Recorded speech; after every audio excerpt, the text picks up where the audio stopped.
Procrastination versus self-care of nurturing you.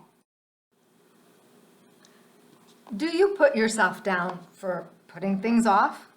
Don't. Maybe there's good reason.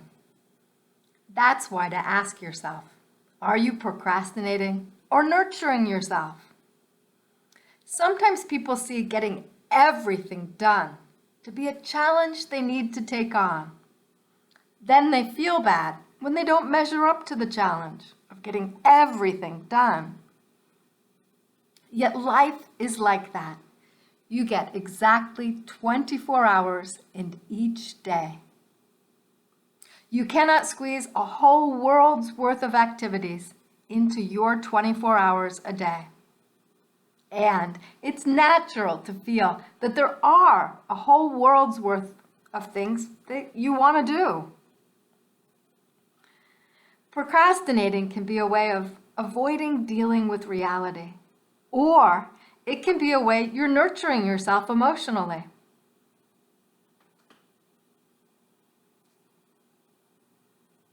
That's right, I'm talking about emotional nurturing of you. Yes, procrastinating really can be a way of trying to simply be compassionate for yourself.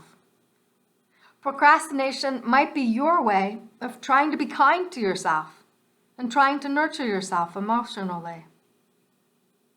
And there's a better way to nurture yourself. You can recognize that it's wise to invest many of your 24 hours a day in doing nurturing things for yourself, including preparing for rest and actually sleeping. In the rush to fit in more and more, many in the world deprive themselves of self-care, including proper rest and sleep. If that's where you are right now, procrastinating may be your way of coping. It may be your own way of nurturing yourself emotionally. And yet, there's this thing called prioritizing. It's a fancy word for picking and choosing what to fit into your day. It's a practical word that it allows you to accept that you really can't do everything. It's true, you're human. You cannot do everything. Certainly not today. When you make time to do prioritizing, you can redirect yourself to what matters most to you.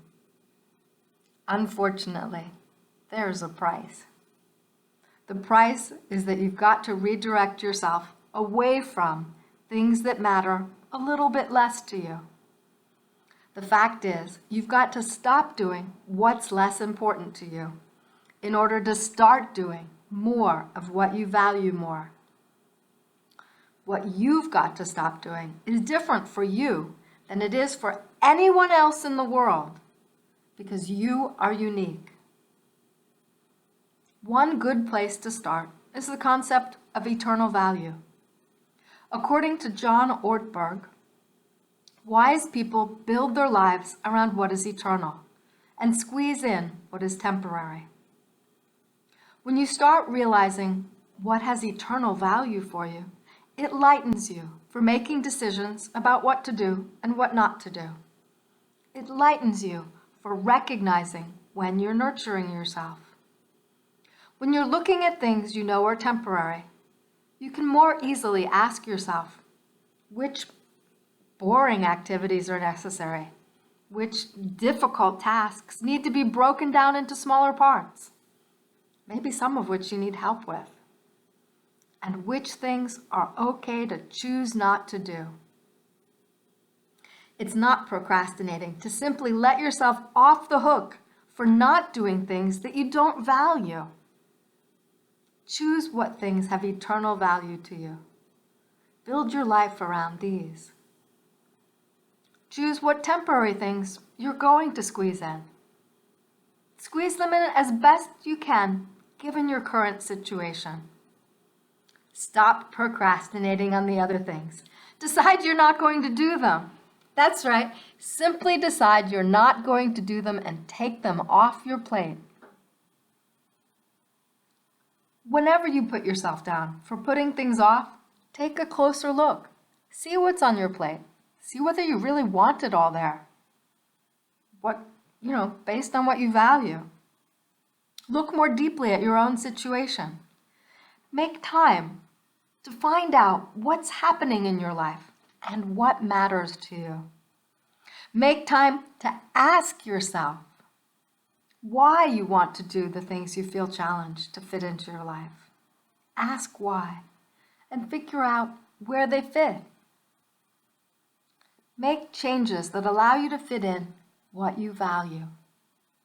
Let yourself off the hook for not doing what you don't value. Sometimes people do procrastinate because they have little motivation for an activity that's boring or unpleasant. Other times, it's simply a time when you're better off nurturing yourself emotionally by doing something else. So in the procrastination versus the self-care of nurturing you, where do you find yourself? Are you procrastinating or are you nurturing yourself? While you're here, do you want to learn more? Join the email list. You'll get deeper insights and more information, starting with instant access to an audio training here at software-enterprise.com. Thank you so much for being here. This is Cynthia Ann Layton, owner of Software Enterprise Limited.